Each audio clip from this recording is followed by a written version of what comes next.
Good morning! Good morning, good morning, good morning, good morning guys! For today's vlog guys, sabayan nyo ako at papakita ko sa inyo ang magandang resort sa Antipolo. Dito yan guys sa may Barangay Pililla, Santiago Resort. Ayan guys, yan yung entrance. Papunta sa itaas guys, mayroong reception dyan sa baba bago ka pumasok. At ito yung kanilang kwarto guys, air conditioner. Yan, puro aircon din yung kwarto dyan guys kasi siyempre sa sobrang init ngayon kailangan may aircon talaga. At dito meron silang paradahan guys. Sa bandang itaas na tayo, dito na sa may sa tuktok. Ayan. Ito yung king size guys. Pang family yan, kahit 10 ka dyan, kasya kayo dyan. Ayan, yung pangalawa, yan yung pinakamalaki yung king.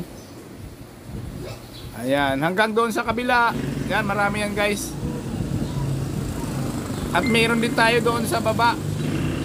Kung gusto nyong dalawa lang kayo, nagdi-date kayo, mayroon tayo doon. Tamang-tama yung dalawa. Ayan guys, makikita nyo, medyo matarik to dito. Dito sa bandang itaas, mayroon na din dito silang kubo.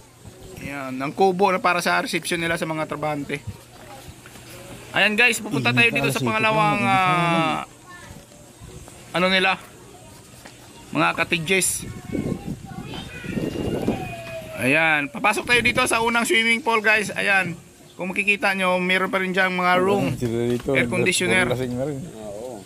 At dyan, meron duyan dyan. Kung may duyan kayo, pwede kayo magdalang duyan, ikakabit nyo lang dyan sa poste. Ayan guys, yung mga cottages nila. Ito yung swimming pool nila pang adult guys, kasi 5 feet yung lalim dito. Tapos dun sa unahan, medyo mababaw na rin. Pwede yung bata. Ayan. 10 feet. Kagandaan dito guys, tingnan nyo. Sa gabi guys, makikita nyo talaga dun sa baba yung lahat ng mga ilaw. Yan. Kasi nasa tuktok ng bundok to guys. Ayan yung dagat, makikita mo na rin. Ayan, kagandaan dito guys, punong-puno ng ng punong kahoy. Malalaking punong kahoy, yung mangga. Magano nga dyan? Sarap niyan pag may mga bunga na. Dito na rin tayo pupunta sa mga pangalawang swimming pool guys. Pang matanda na rin to. 5 feet din ang lalim, meron diyang sliding sila, pero maiksi lang. Pero pag nag-slide ka dyan, bumulusok ka talaga kasi medyo matarik. Ayan guys. Sarap din mag-slide din. Naka-slide ako guys. Masarap ang pakiramdam. Pag nauna yung ulo mo, siyempre kakapal yung mukha mo. Sakit yun. Ayan yung natin, yung model natin. Mag-i-slide siya kahit walang tubig. Walang tubig yung sliding nila guys kasi maaga pa ngayon. Inaayos pa nila. Ayan, medyo dumidikit yung puwet mo dyan. Go! Walang tubig. Walang tubig. Yan, medyo malagkit. Ayan. Ayan guys, medyo malalim. Ayan yung mga cottages natin guys. Pili lang kayo kung anong gusto nyo dyan. Kung saan ka komportable, yun ang pupunin mo. Yan. Dito banda, meron din tayong iyawan dyan. Ayan, ayan.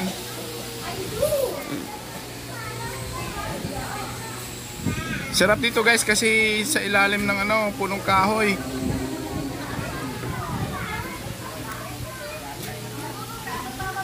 Malinis na malinis yung swimming pool nila guys.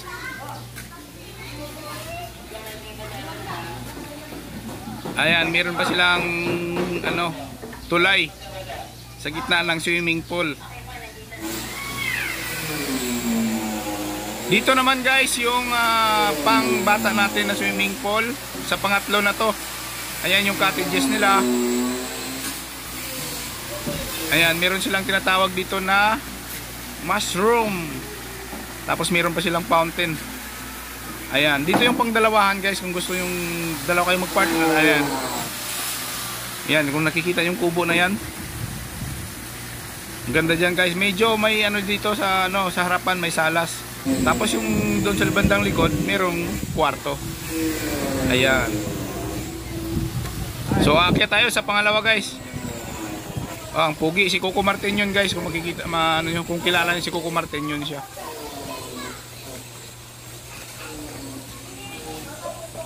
Ayan guys, ang sarap talaga dito. Medyo malayo lang sa Manila. Galing ng Taguig sa BGC, galing kami ng BGC papunta rito na sa 1 hour and 45 minutes to 2 hours. Palagay na lang natin 2 hours kasi medyo matraffic. Ayan. Whoops. Wow, at saka ang sarap ng tubig dito guys. Yan, 4 feet. Tingnan mo ha. Oh, okay, sige. 1, 2, 3. Ah! Ayan, ang linis ng tubig. Bago talaga sila nagpapaligo, nililinisan muna nila.